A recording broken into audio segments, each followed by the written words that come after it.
A young man takes a determined step forward, his sneaker hitting the pavement with purpose. He breaks into a run, rushing down the city sidewalk with a clear destination in mind. This is Juan Gong, whose name means protagonist, a fate his parents wished for him. As he bursts into a shop, his friends greet him warmly, announcing his arrival. He explains that he was often teased for his name, but never cared because he genuinely wants to be a hero. Ngong asks if the game is in stock, and his friend confirms he set a copy aside for him. It's the remake of a famous game called Night Saga, now re-released as Night Saga RE. The game tells a story of the great conflict unfolding between the human and demon races.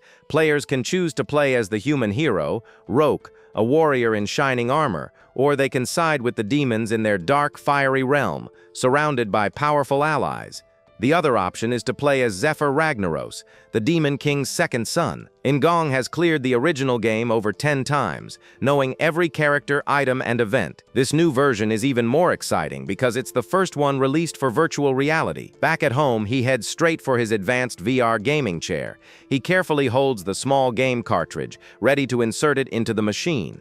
The young man then places the sleek VR helmet over his head, settling into his seat. With his arms crossed, he sits confidently, fully prepared to dive into the game world. He plans to enjoy a light session for today, which for him means about 8 hours of play. As the system boots up, vibrant streams of digital light envelop him completely. He finds himself in a strange, sunlit room, wondering if he even logged in correctly, since this isn't the usual starting area. He stops talking, noticing his own reflection and the strange, pointy ears on his head. Looking at his new body, he sees a white-haired boy with red eyes and wonders who this character is. A hoarse voice suddenly calls from the door, sarcastically asking if the slacker is still asleep. An orc warrior then opens a curtain, demanding that he leave quickly because they have a morning schedule. The young man is impressed by the realistic graphics, but his comment only leaves the orc confused. He realizes he can interact and talk to the characters, a feature that was never announced. He nervously asks the orc's name, but the warrior seems uncomfortable with the question. The orc asks if he forgot about him, Karak, and then tells him to hurry, as everyone is waiting for Prince Shutra. 29. Ngong freezes, realizing it must be Shutra Ignis, the 9th son of the Demon King, even though he's never chosen a character. Remembering the game's controls, he raises his hand, intending to open his status window. A holographic screen immediately appears, confirming that the command worked as expected. The window shows that his name is Shutra Ignis, and all his stats are a pitiful 5 points, lower than those of a normal NPC. After seeing his poor stats, he decides to check what skills he has. The screen displays 2 skills, Conquest, and something called Protagonist Bonus. He stares at the name in disbelief, wondering if this is the protagonist bonus he knows. Karak pokes his head around the curtain again, yelling at him to hurry, and Shutra quickly agrees. He steps out from behind the curtain, following the impatient orc warrior outside. But as he steps out into the daylight, he stops, shocked by the sight before him. An army of orc soldiers is gathered in formation, looking ready for a great battle. He asks Karak why they are on a battlefield, but the orc tells him to stop and not waste time, as they have to deal with the Red Lightning guys. Karak cheers that it's his first deployment, but Shutra panics, asking what happened to the tutorial. He realizes they are going up against the rebellious Red Lightning orc tribe who have already raised their army. His mission, alongside the 7th prince and 8th princess, is to suppress this very rebellion.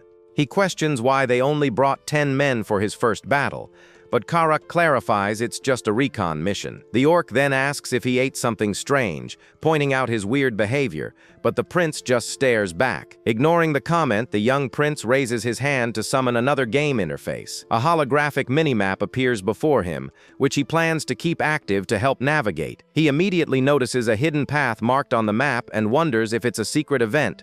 Meanwhile, Karak studies a physical map, concluding that their current route will take far too long. Shutra confidently tells his companion to follow him, claiming he knows a much faster shortcut. Though skeptical, the orc squad follows their young prince through the dense, unfamiliar woods. The so-called shortcut turns out to be a perilous climb up a steep and treacherous cliff face. The intense physical effort leaves Shutra sweating and struggling to catch his breath. After the difficult climb, the group arrives at a massive ancient stone door set into the mountainside. The door is adorned with heavy ornate ring handles, showing it has been sealed for a long time. Karak is amazed, asking how he found this place and if he's secretly a mage, but Shutra dismisses the idea. Seeing how exhausted the prince is, Karak asks if he's okay, and Shutra laments his low-level 1 stamina. He tells them to wait as he steps forward onto a glowing sigil on the ground right in front of the door. The moment he steps on the sigil, golden flames erupt from the ground, swirling around him. The sudden surge of power catches him completely off guard, leaving him stunned and confused. As the energy envelops him, a notification appears, announcing that he has successfully leveled up. He stares at his interface in disbelief, wondering how he could have leveled up just by walking. His status screen confirms that all his stats have increased by 2 points, and he has gained 2 skill points, making him realize how powerful his bonus is. A small smile forms on his face as he understands the true potential of his unique perk. Karak pulls him from his thoughts, urging him to move quickly, and the prince agrees to follow. He feels confident about what awaits him, knowing he is not alone, and that he has trusted allies by his side.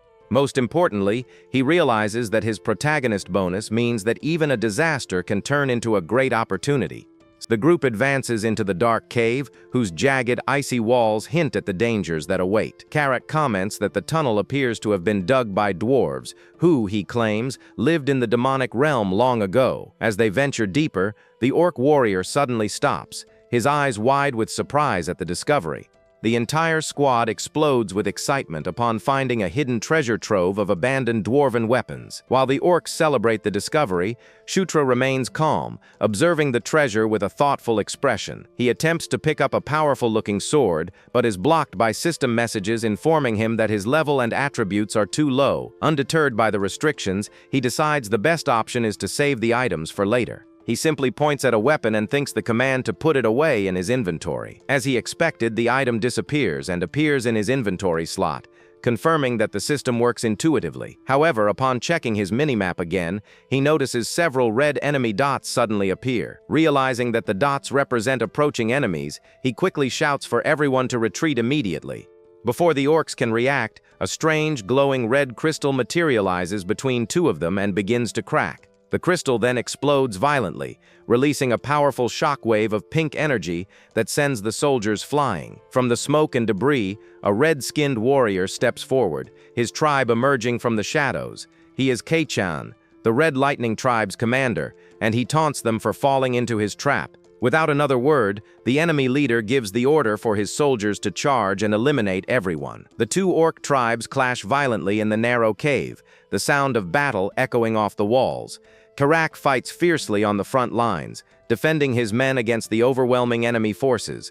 Shutra stands frozen in the middle of the battle, clutching a sword as one of his soldiers falls nearby. He knows he has to do something, and considers trying to land a last hit on a foe to gain some easy EXP. Seeing a red orc distracted while fighting one of his allies, the young prince sees his chance. He rushes forward and swings the cheap sword with all his strength, aiming for a decisive blow, but the weapon shatters harmlessly against the enemy's tough hide, leaving the prince stunned. The red warrior turns around slowly, its eyes glowing with fury as it focuses on its small attacker. It lets out a terrifying roar and lunges toward him, causing Shutra to scream in absolute panic. The enemy stomps the ground with incredible force, cracking the stone as it charges forward. A single powerful punch connects with the prince, sending him flying backward through the air. His health plummets to a critical 1 point, and he stares at the notification in sheer terror. The enraged orc looms over him, ready to land the finishing strike and end the fight. He shuts his eyes and lets out a final scream, bracing himself for the inevitable end. But just then, Karak leaps in front of the prince, absorbing the fatal blow himself to protect him. The loyal warrior turns and shouts for his highness to escape immediately while he still can. Shutra stares at his own trembling hands, trying to convince himself that this is only a game. He decides he's had enough for one day and tries to open the menu, complaining about how hyper-realistic the game is. The prince looks on with a flushed, confused expression, trying to process the grim situation around him. He checks his skills again, but the window now shows none available, erasing the buffs he saw earlier. His eyes widen in shock and disbelief, a bead of sweat running down his temple as the truth sinks in. He scrolls through the menu options in a panic, realizing with horror that there is no log out button. As his allies continue to fight and fall around him, he sits on the ground, wondering if he is truly trapped in the game. His attention is drawn back to the battle as the enemy commander begins chanting and gathering magical energy. Kai-chan channels a powerful spell into his staff, a sinister grin on his face as pink energy crackles around him. He then leaps into the air and unleashes the full force of his magic directly down upon the helpless prince. Shutra looks up in terror, desperately thinking that he cannot allow himself to die in this place. The blast of destructive energy slams into him, the impact consuming him in a flash of pink light. He gasps for his last breath, his body going limp as his consciousness begins to fade away. The enemy commander stands triumphantly in the distance, having successfully eliminated his target. A system window appears in the darkness, confirming that the prince's health has dropped to 0. Instead of logging out, he finds himself standing alone in a vast, empty blue void.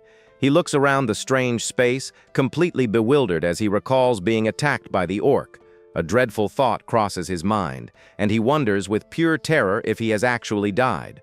Suddenly, a brilliant golden light shines in the distance, drawing his attention away from his dark thoughts. A mysterious voice echoes through the void, telling him that he is the destiny of this place. A beautiful goddess-like figure emerges from the light, urging him to conquer, subjugate, and rule. The prince is left completely stunned by the mysterious woman's powerful declaration. He turns away from the blinding light as his consciousness is pulled back from the strange void.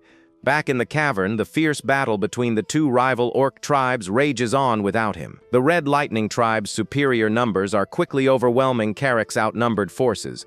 Their commander, Kai-chan, watches with arrogance as his warriors easily dominate the fight. He mocks the intruders for their foolishness, calling them either ignorant or just plain stupid. As he gives the order to finish them off, a brilliant golden light suddenly erupts in the cave.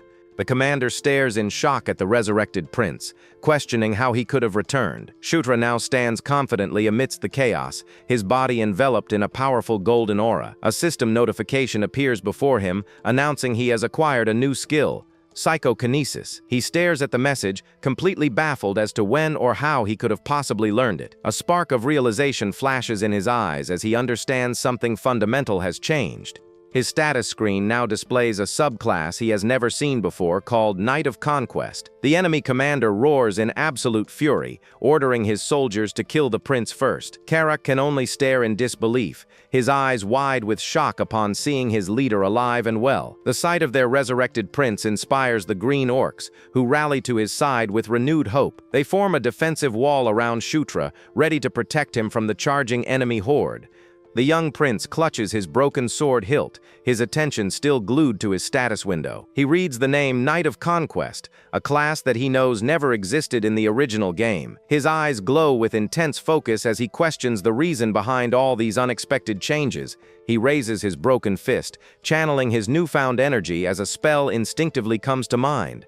His eyes glow with intense power as he feels the words resonate within him, as if he has known them for a long time. He releases the spell, declaring that the power of conquest is the true power of a king. A massive wave of golden energy erupts from him, enveloping his allies and empowering them. The system confirms the activation of his Under the King's Banner ability, empowering all allies in the area. Karak and the other green orcs roar with newfound strength, feeling the power coursing through their veins. Filled with incredible vigor, the reinvigorated soldiers advance to eliminate their enemies. The empowered orcs tear through the ranks of the Red Lightning tribe with unstoppable, overwhelming force. The battlefield shifts rapidly as Shutra's allies easily overwhelm their once dominant foes.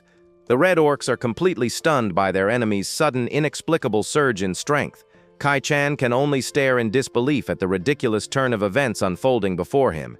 He watches his army being decimated, his eyes finally falling on the source of the chaos. The commander realizes that the young prince is responsible for turning the tide of the battle. In a last desperate effort, Kai-chan summons enormous magical crystals to attack Shutra directly, but Carrick intervenes, shattering the ground with a powerful punch and creating a smokescreen. The loyal warrior then lunges forward, propelled by the prince's psychokinesis ability. Shutra points his broken sword, directing his trusted ally like a homing missile toward the enemy leader. Kai-chan watches in terror as the powerful orc warrior flies directly toward him at incredible speed. The enemy leader tries to protest, but it is too late to react or defend himself from the attack.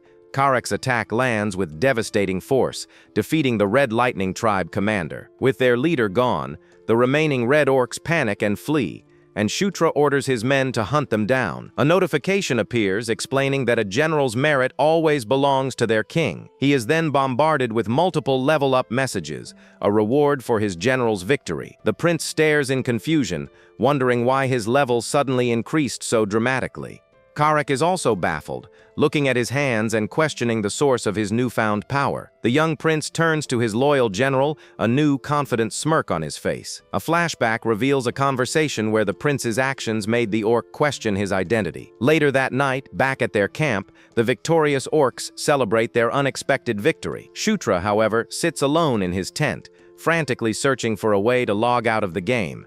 He tries to calm himself down, considering the two most likely possibilities for his situation. The first is that he's trapped in virtual reality due to a critical bug that might be fixed later. The second possibility, though it sounds crazy, seems increasingly more plausible to him. He might have been transported into a world that is either the game itself or one very similar to it. The realistic backgrounds, the NPCs he can actually converse with, everything points to this conclusion. He even checks himself for any signs of pixelation, finding none, which only reinforces his theory. The terrifying thought crosses his mind that if this is a real world, he might have to die to escape it. He quickly dismisses that idea, deciding it's far too risky to even consider trying. Karek's voice from outside snaps him out of his panic, asking if the prince has a moment to spare. The loyal general enters the tent, his face serious as he prepares to discuss something important. He informs the prince about a sudden duel, a topic that seems to have come out of nowhere. Karek explains that he needs to know his leader's skill with a sword, but Shutra questions the necessity. The general tosses him a wooden training sword, which the prince catches with a surprised look. Karek assures him not to worry, promising to go as easy on him as possible during their spar. Shutra scoffs at the orc's confidence, cheekily reminding him that he's talking to his prince. With a determined grin, he declares that if they're going to fight, they should do it properly. The orc warrior readies his own wooden sword, preparing to defend against his prince's charge. Shutra swings his sword at Karek's side, but his attack is clumsy and easily dodged. A humorous flashback shows the prince's previous self feebly attempting to learn swordsmanship. Another memory reveals him trying to break a rock with a stick, only for the stick to shatter. Back in the present, Karek effortlessly parries the prince's attack, sending him stumbling backward. The prince falls to the ground, complaining that the orc hit him too hard and too suddenly. A system notification then appears, announcing that he has successfully acquired basic swordsmanship. He stares at the message in complete disbelief, confused by this sudden and unexpected development. He wonders how and when he could have possibly learned the skill without any prior training. He then recalls the moment he learned psychokinesis, realizing he gained skills by experiencing attacks. Karek, seeing the prince on the ground, suggests they end the duel, but Shutra quickly objects. The prince stomps his foot on the ground, a confident and determined smirk on his face. He declares that he is just getting started, ready to put his newfound skill to the test. With a renewed sense of purpose, he charges forward, his movements now much more fluid and precise. He meets Karek's block with a powerful strike, a flash of light erupting as their swords clash. Karek is surprised by the prince's improved movements, wondering why he struggled so much at first. The young prince keeps up his assault,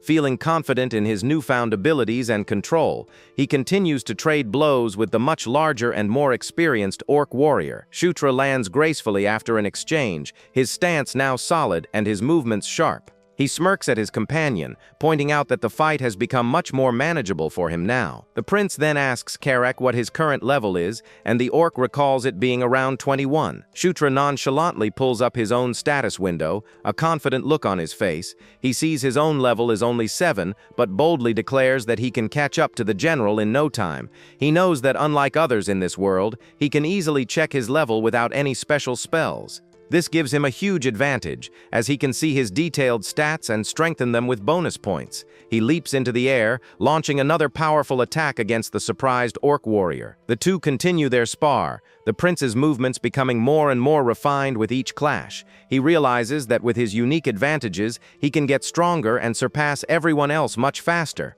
As they fight, he remembers the main plot of the Night Saga game, specifically the Demon Realm arc. The story follows the protagonist Zephyr as he defeats his rival siblings to become the new Demon King. The most crucial part of this arc is the Day of Slaughter event, which is mandatory for the story. This event is a major incident where Zephyr kills all his siblings to secure his own ambitions. Since he is one of the siblings, he is obviously on that list of targets to be eliminated. He checks the current date, realizing he still has 5 years until the fateful event takes place. With this knowledge, his top priority becomes preventing the event and getting stronger than Zephyr. Karak finds him in the forest, asking why he's there and if he's forgotten about the day's meeting. The orc seems annoyed that the prince has no recollection of the important gathering. He urges the young prince to hurry, explaining that everyone is already waiting for him to arrive. Shutra nervously laughs as he sits at the head of the table facing his 2 older siblings. He greets them awkwardly and they sit across from him, one calmly sipping tea while the other looks on. His older brother, Chris Moonlight, tells him to speak comfortably, as they are family after all. His sister, Caitlin Moonlight, introduces herself, noting that this is their first time meeting face-to-face. Chris warmly insists that he can just call him Big Brother, and Shutra nervously agrees. He recalls that these two were born to the 4th queen, Elaine, the queen of lycanthropes. He also remembers that in the game, both Chris and Caitlin die a year before the Day of Slaughter. Their demise is at the hands of Zephyr and the Demon King's other children, a tragic event in the story. The primary reason for their downfall is the secret surrounding Caitlin's true parentage. She wasn't actually a child of the Demon King, but was an illegitimate daughter from another affair. Caitlin suddenly questions him, asking why he fought the enemies instead of just scouting as planned. Before he can answer, she gets up and walks over to him, asking to see if he's been injured. She leans in close to inspect him for any wounds, catching the young prince completely off guard. She reminds him that he's the weakest of the siblings and needs to be more careful in the future. He is taken aback by their genuine concern, wondering if the Demon King's children are actually this close. Chris also chimes in, warning him that if he does anything reckless again, he'll be in for it. The prince stares at his siblings, questioning if they could actually be kind-hearted people. A determined glint appears in the prince's eyes as he devises a new plan to become stronger. He remembers that lycanthropes are known for having many aura users and thinks he can learn it easily. He turns to his older brother, Chris, catching his eye before making a very strange request. With a cheeky smile and glowing eyes, he asks his brother to strike him with his powerful aura. Chris and Caitlin stare at him with looks of pure shock and utter disbelief. Sometime later, back at the main camp, the war against the Red Lightning tribe continues in full swing. A fierce battle unfolds, with warriors from both sides facing off in a desperate fight for survival. The battlefield is a chaotic mess of explosions and fallen soldiers from both armies. A large, armored orc warrior single-handedly faces off against several smaller, red-skinned enemies. He easily deflects their attacks, sending them flying with his immense strength and skill. A single, powerful punch from the warrior is enough to shatter an enemy's face on impact. The red orc screams in pain and shock, completely overwhelmed by his opponent's raw power. The warrior then delivers a devastating blow to the ground, sending a shockwave that decimates his enemies. A red-skinned general roars in fury, ordering his men to kill them all and offering a reward. The green orcs respond with their own war cry, ready to face the new enemy attack. Shutra suddenly finds himself back in the mysterious void, completely removed from the ongoing battle. The goddess-like figure from before appears again, her presence radiating immense divine power. He then sees 2 shadowy figures materialize behind him, their identities a complete mystery to him. He wonders who these new characters are, as he is certain they never existed in the original game. The goddess places her hand on his shoulder. The prince is suddenly jolted awake, a bright light consuming his vision for a brief moment. He sits up, momentarily disoriented by the abrupt return to consciousness from the strange void. He finds himself back in his bed, the morning sun streaming into his tent through the entrance. He clutches his head, wondering if the entire experience was just a strange dream within the game. Karak's face suddenly appears right in front of him, startling the prince and making him scream. He jumps back in surprise, while the orc calmly notes that he looks fine after his ordeal. The general questions why he begged Chris to hit him, pointing out that he knew this would happen. As Karak speaks, Shutra feels a strange energy flowing through him, a new power awakening. A system notification confirms he has acquired Aura Level 1, and he can now feel it within him. He excitedly explains his theory that getting hit by an aura can awaken one's own, which is half right. Karak then asks if the prince was responsible for the power surge during their last battle. After a brief pause, Shutra asks what happened while he was asleep, and the orc confirms big news. He reports that the main camp has also secured a major victory against the Burak tribe. The prince is confused, as he thought only he and his siblings were sent to subdue the orcs. Karak explains that the main camp was led by General Bandel, an ogre worth 100 men. He recalls that Bandel is a ridiculously strong character and was his favorite to use as Zephyr. A sudden realization hits him, and he sees a new, unexpected opportunity presenting itself. He remembers that Bandel doesn't become Zephyr's subordinate until 3 years from now. This means he has a chance to recruit the powerful general to his own side before his brother does. He knows everything about Bandel, from his favorite gifts and food to the conditions for swaying him. The only way to sway Bandel is to defeat him in a one-on-one battle, a challenge he's now ready for. With his extensive knowledge of the game and his newfound abilities, he's confident he can succeed. He smirks, vowing to make the powerful ogre general his subordinate before Zephyr ever gets the chance. Back at Caitlyn's base, a new day begins, and the siblings are in for a major surprise. Chris is in disbelief that his younger brother managed to master the basic stage of Aura in just 1 day. Shutra proudly explains that he dumped all his stat points into Aura, so this result was expected.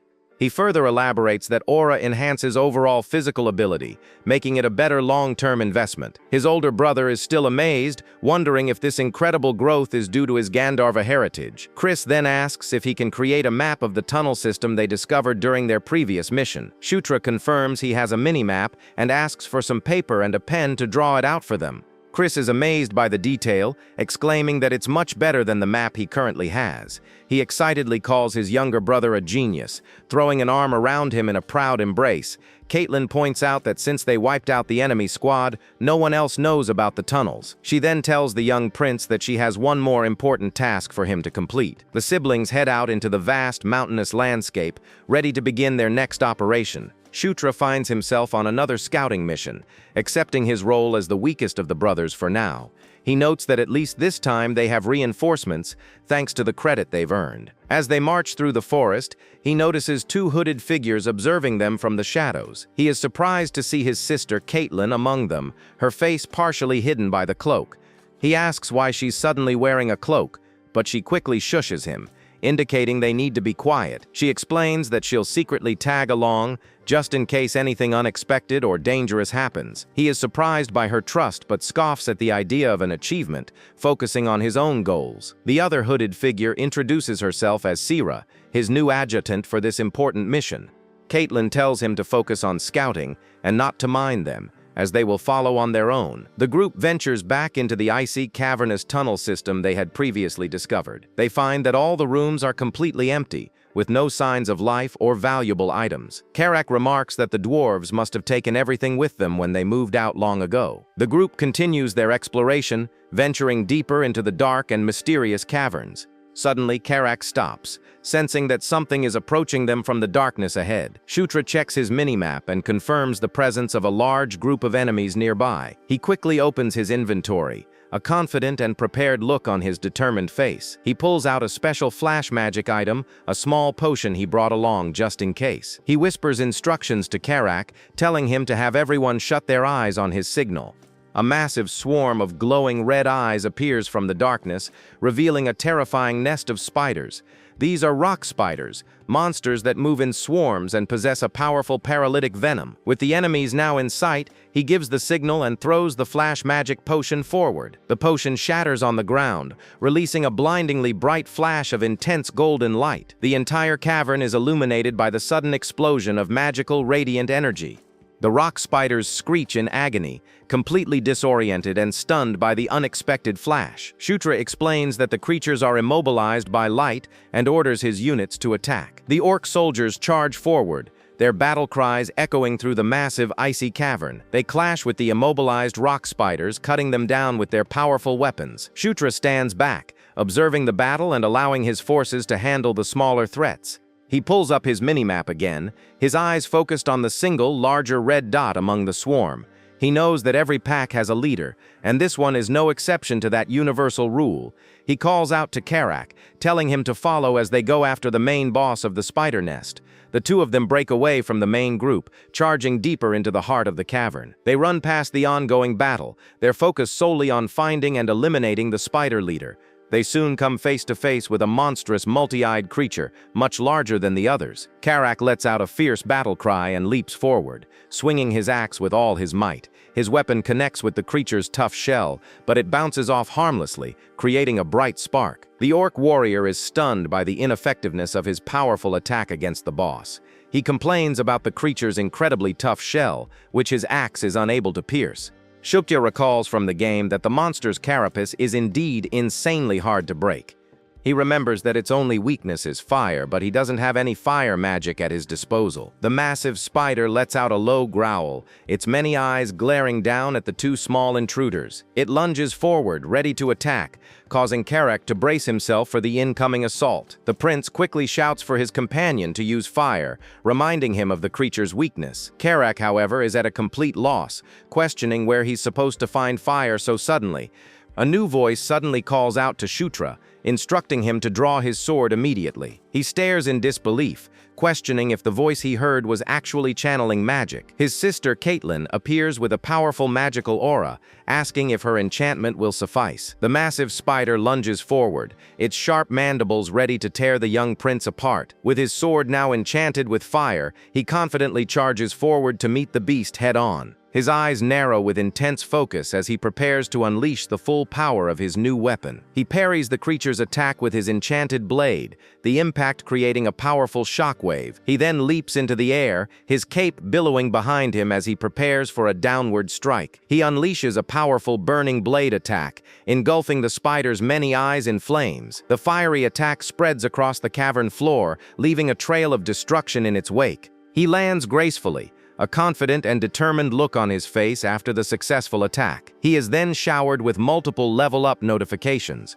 a reward for defeating the boss. He checks his status and is pleased to see he has reached level 9, a significant milestone. His sister asks what the light was, and he dismisses it as a blessing that sometimes happens. He explains that it's a blessing from the Gandharva, a quick lie to cover his unique abilities. She then questions how he knew how to handle the spiders, and he claims he read about them in a book. Karak suddenly calls for his attention, pointing towards a new discovery deeper in the cave. They find a massive, ornate gate built into the cavern wall, a structure that seems out of place.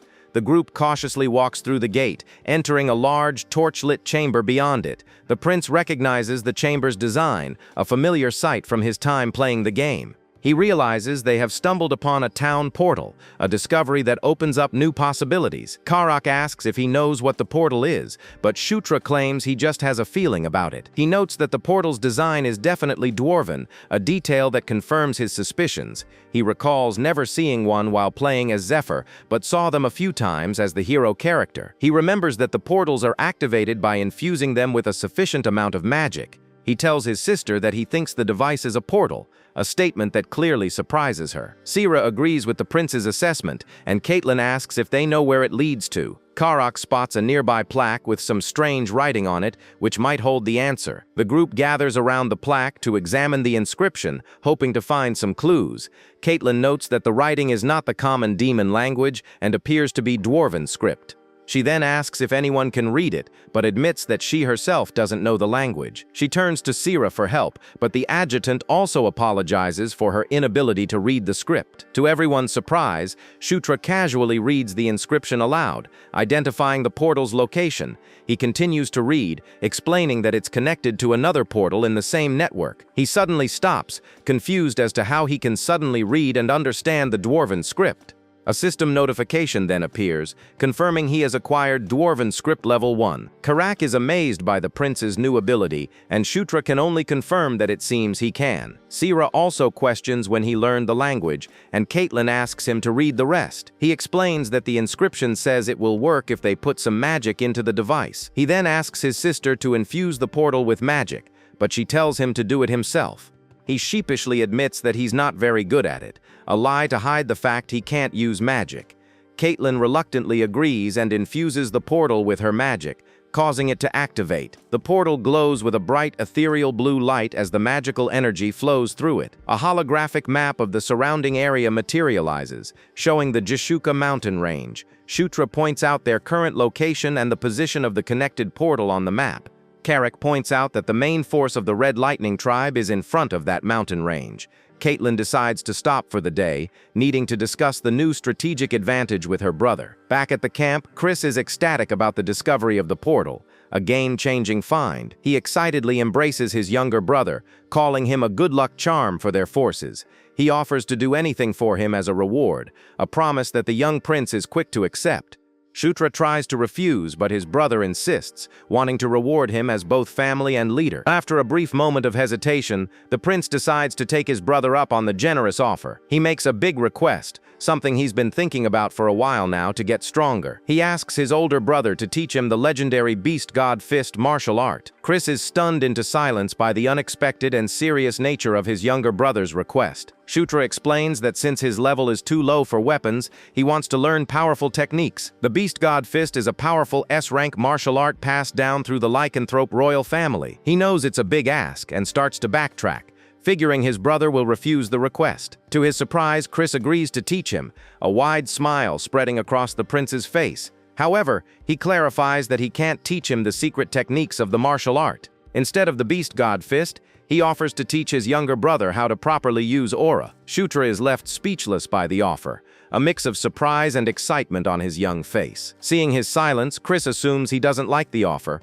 but the prince quickly reassures him. With the deal now settled, Chris gets a serious look on his face, addressing his younger brother. He asks if it's okay for him to think of him as another little brother, just like Caitlin. The prince is taken aback by the heartfelt question, realizing the weight of his brother's words. He understands that this is a significant step in their relationship, a sign of true acceptance. He quickly realizes that this is a good offer and agrees to the new family dynamic. The two brothers shake hands, sealing their newfound alliance with a firm and determined grip. Caitlin looks on with a warm smile, happy to see her two brothers finally bonding. Shutra declares that they will do their best together, ready to face whatever challenges lie ahead. A system notification confirms that a normal alliance has been formed with his two siblings. The alliance status is still at a basic level, but it's a crucial first step for their future. The sun sets over the mountains, casting a warm orange glow over the entire landscape. Meanwhile, at the Red Lightning tribe's garrison, a new and sinister plot is unfolding. The Red Orc soldiers stand guard, their expressions grim and their weapons at the ready. A new powerful-looking orc addresses his men, a cunning and cruel smirk on his face. He mentions their dear princess, hinting at a captive they have hidden within their camp. In a dark candlelit tent, a young woman is bound by magical chains, a helpless prisoner. Shutra reviews his stats, noticing that his charisma is lagging behind all his other attributes. He recalls that at first, all his stats went up by 2, but now charisma only increases by 1. He wonders why his charisma is growing slower, remembering a key detail from the original game. In Night Saga, appearance and charisma were 2 separate stats, each with a different function. He dismisses the thought, figuring it makes sense given his rapid growth in other areas. More importantly, he's about to hit level 10, a crucial milestone for any character in the game. He recalls that when the main characters reached level 10, their unique skills would also level up. Karak's voice interrupts his thoughts, announcing that everyone is ready to head out for the mission. The prince agrees, a confident and eager smile on his face as he prepares for the upcoming battle. Karak notes his good mood, but Shutra simply brushes it off, hiding his true excitement. The two of them step out of the tent, ready to lead their forces into the fray once again. They stand before their assembled army, the orc soldiers ready and waiting for their command. With a determined look, the prince gives the order, and the entire army begins to march forward. They head towards a dark and ominous cave entrance, the path to their next major battle. Inside the cave, lycanthrope soldiers are already engaged in a fierce battle with the local monsters. The wolf-like warriors fight with incredible ferocity, clearing a path to the ornate gate within. The main group arrives at the portal chamber, ready to begin the next phase of their operation. Two hooded lycanthrope mages are already there, inspecting the portal to ensure it's safe to use.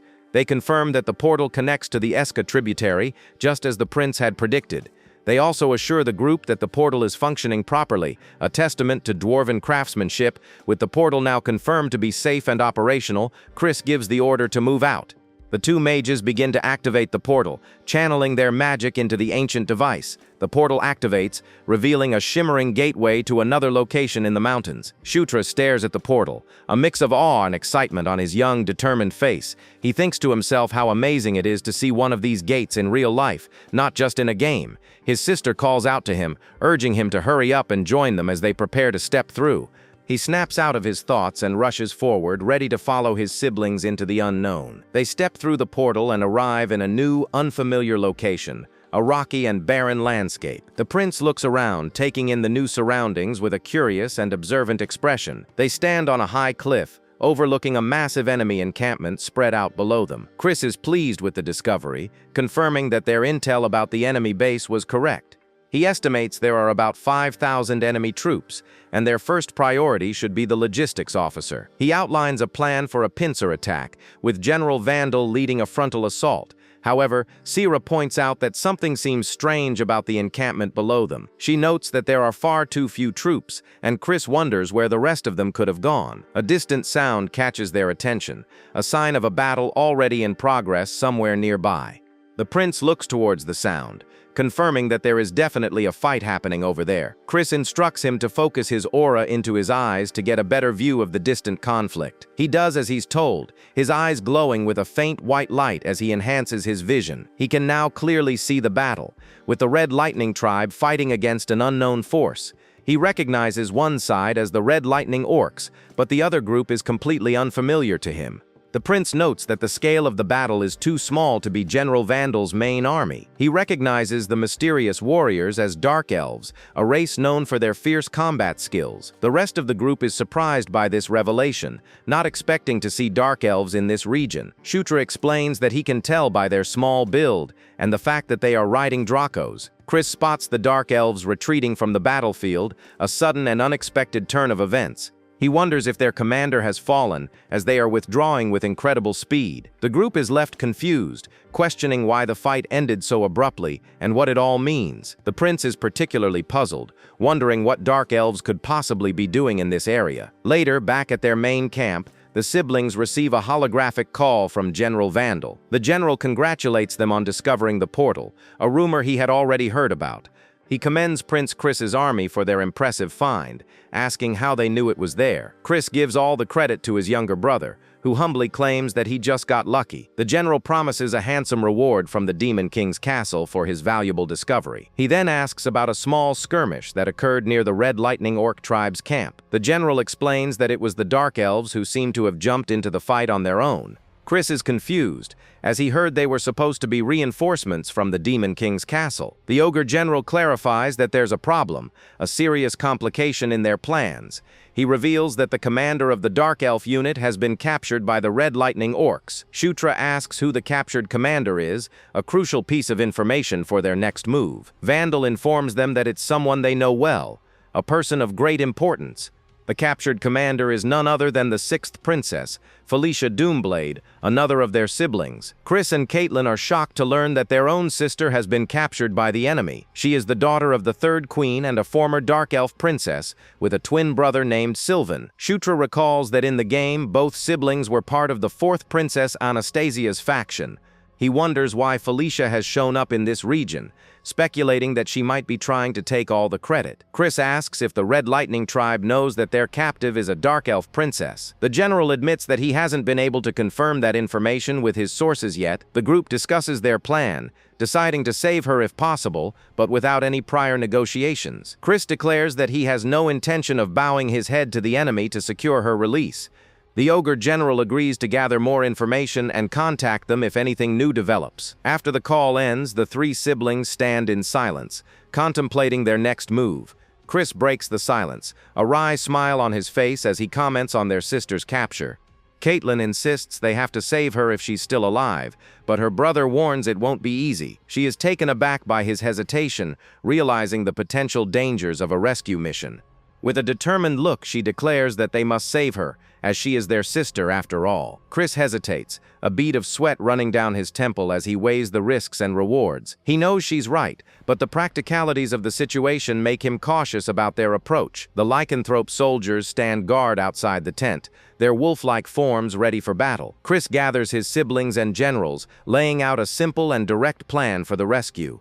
While General Vandal lures the main enemy force, they will launch a surprise attack from behind. He will then push into the center of the garrison to cause chaos, while the others carry out their missions. Shutra confirms the mission objectives: burn the food storage, destroy the armory, and rescue Felicia. Chris adds a crucial condition: if things get too dangerous, they must pull back immediately. Caitlin objects, but her brother silences her, reminding her that he is also a unit leader. He argues that they can't let Felicia's selfish actions ruin their entire operation and risk more lives. Shutra realizes that Chris doesn't actually want to save their sister, a surprising and cold revelation. He wonders what could have happened between them to cause such a rift in their relationship. As the night falls, the forces of General Vandal begin their advance on the enemy encampment. The general leads the charge, his warriors letting out fierce battle cries as they rush forward. The ogre general roars, ordering his men to take down the Red Lightning tribe with all their might. Meanwhile, Chris and his unit watch the unfolding battle from a high cliff overlooking the camp. They observe the enemy's movements, waiting for the perfect moment to launch their surprise attack. From their vantage point, they see Vandal's forces clash with the enemy, explosions lighting up the night. The frontal assault is a chaotic mess of flying rocks and desperate hand-to-hand combat. A powerful ogre warrior from Vandal's army charges into the fray, ready to wreak havoc. He roars with fury, his eyes glowing with a menacing red light as he orders his men to kill them all. Karak asks if they should join the fight, but Shutra tells him to wait for the signal. The two armies are locked in a brutal and bloody conflict, with casualties mounting on both sides. The battle is a chaotic whirlwind of swinging axes and desperate, savage cries of war. A large, armored ogre warrior from Vandal's army stands his ground against the enemy horde. The general watches the battle intently, his expression grim and his focus unwavering. Vandal gives the signal, and his entire army begins to retreat from the battlefield. Chris watches as the enemy camp is engulfed in flames, a result of their strategic retreat. He then addresses his own troops, telling them that it's their turn to enter the fight. The siblings stand ready, their faces determined as they prepare to lead their forces into battle. They charge down the cliff, their soldiers following close behind with fierce battle cries. The Red Lightning orcs are caught completely off guard by the sudden and unexpected flank attack. The lycanthrope and orc soldiers tear through the enemy ranks with savage, unstoppable force. Caitlin warns her younger brother to be careful as they rush into the heart of the chaotic battle. Shutra pulls up his mini-map, using it to navigate through the enemy camp with precision. He shouts for his unit to follow him to the left, a direct path to the enemy's food storage. Karak roars with fury, ordering his men to kill every last one of the enemy soldiers. He clashes with a red orc, his powerful axe easily overpowering his opponent's weapon. The enemy cries out in pain and shock as he's sent flying by the force of the orc's attack. Karak continues his rampage, a whirlwind of destruction in the midst of the enemy forces. He effortlessly deflects another attack, his skill and strength far superior to his opponent's. A system notification appears before Shutra, announcing he has learned Dagger Throwing Level 1. He grins, a new and deadly skill now at his disposal to use against his unsuspecting foes. Karak is amazed by the prince's new ability, but Shutra dismisses it, urging him to keep moving. They arrive at the food storage, and the prince orders his men to set it ablaze immediately. He suddenly remembers Felicia, a look of concern on his face as a dark thought crosses his mind. He tells Karak they have to find Felicia first, but the orc is unsure how they can locate her. The prince pulls up his mini-map again, a confident and determined look on his young face. He explains that since Felicia is a neutral NPC, she should be marked as blue or purple on the map. His eyes widen in surprise as he spots a single purple dot in a nearby tent on the minimap. He quickly tells Karak to follow him, and they rush towards the tent where his sister is being held. They burst through the tent flap, their sudden entrance catching the occupant completely off guard. Shutra scans the room, certain that this is the right place, but Felicia is nowhere to be seen. A voice calls out his name, and he turns to see his older sister standing there, safe and sound. She is bound by glowing red chains, a magical restraint that keeps her from escaping on her own. The sixth princess, Felicia Doomblade, asks him how he managed to find her in the enemy camp. She is clearly surprised to see her younger brother, a look of disbelief on her beautiful face. He tells her it's too dangerous to stay, and that he'll untie her so they can escape quickly. The princess remains silent, her expression unreadable as she processes the unexpected rescue. After freeing her, they escape the tent and begin to make their way back to their own forces. Felicia is surprised to hear that her other siblings are also there to save her from the enemy. She questions if someone who wasn't supposed to show up came to her rescue, a hint of suspicion in her voice. Karak's voice suddenly cuts through the air, warning them that the enemy is closing in fast. Shutra quickly grabs his sister's hand, urging her to follow him to safety as they make a run for it. She is taken aback by his sudden use of the familiar term sis, a sign of their changing relationship. He continues to lead her through the chaotic battlefield, his focus solely on getting her to safety. Felicia suddenly shouts a warning, her eyes wide with terror as she spots a new threat. An enemy soldier appears behind Shutra and lands a powerful blow, sending him stumbling forward. He gasps in pain, a trickle of blood running from his mouth as the attack catches him off guard. The enemy then unleashes a fiery attack, a massive explosion of flames erupting from its hands. Felicia cries out her brother's name in a panic, fearing for his safety in the face of the attack. She rushes towards the enemy, her face a mask of fury as she prepares to retaliate. With a determined look, she clenches her fists, ready to take on the Red Orc soldier herself. Her eyes glow with a fierce golden light as she taps into her own latent power. She unleashes a powerful blast of energy, sending the enemy soldier flying backward. The princess is surprised by the sudden emergence of a strange dark smoke from the enemy. A mysterious figure steps out of the smoke, its presence radiating an overwhelming and dark aura. System notifications appear, announcing he has acquired magic control and fire arrow. A confident smirk spreads across his face as he realizes his new magical abilities.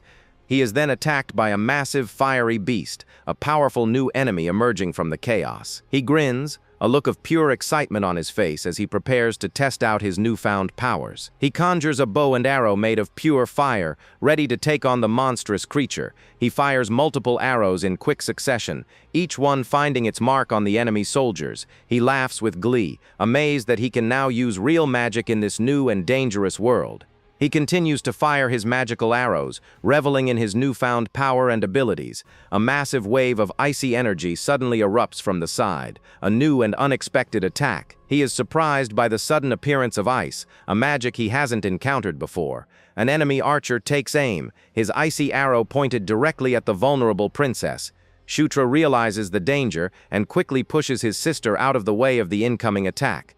He puts himself in the path of the arrow, taking the hit to protect his sister from harm. Felicia is stunned by his selfless act, her eyes wide with a mix of shock and disbelief. Multiple ice shards rain down from above, a deadly barrage aimed at the young prince. He looks up at the attack, a determined and almost crazed look on his young, focused face. With a wide grin, he declares that this new power is his for the taking, ready to absorb it. The ice shards slam into the ground around him, creating a massive explosion of frozen energy. A silhouette of the prince stands amidst the icy smoke, a new power awakening within him. A system notification confirms he has acquired Ice Arrow Level 1, just as he expected. He looks on with a grim expression, the thrill of new power overshadowed by the pain of the attack. He is sent flying backward, the force of the ice magic too much for his small body to handle. A critical health warning appears, his HP dropping to a dangerously low level from the attack. He grits his teeth in frustration, realizing how foolish he was to take such a direct hit. He turns to his sister, a look of pain and exhaustion on his face as he struggles to stand. She scolds him for his reckless actions, asking who gave him permission to save her in the first place. She calls him the weakest of the siblings, questioning who he thinks he is to be saving anyone. He realizes that she has misunderstood his intentions, a look of confusion on his face. She then questions when he learned magic, her eyes fixed on a new enemy in the distance. He sees the defeated mage and realizes his sister took care of the threat herself. He understands that she thinks he saved her, a misconception that could work to his advantage. He is surprised by a sudden flash of green light, a new and unfamiliar sensation. Felicia kneels beside him, her hands glowing with a warm, healing energy. She places her hands on his chest, channeling her magic to mend his wounds. A piece of cloth on his chest glows with the healing energy, the magic working its wonders. A system notification appears, confirming he has acquired Heal Level 1. She asks if he's feeling better, and he confirms that his health is now full, a term she doesn't understand. A strange, otherworldly sound echoes through the camp, catching both of their attention. A massive, red-skinned ogre with glowing eyes appears, its presence radiating immense power. Shutra recognizes it as a blood ogre, a powerful and dangerous ogre mutation. They stand together, ready to face the new and formidable threat that stands in their way. The prince panics, wondering how they are supposed to fight such a powerful monster.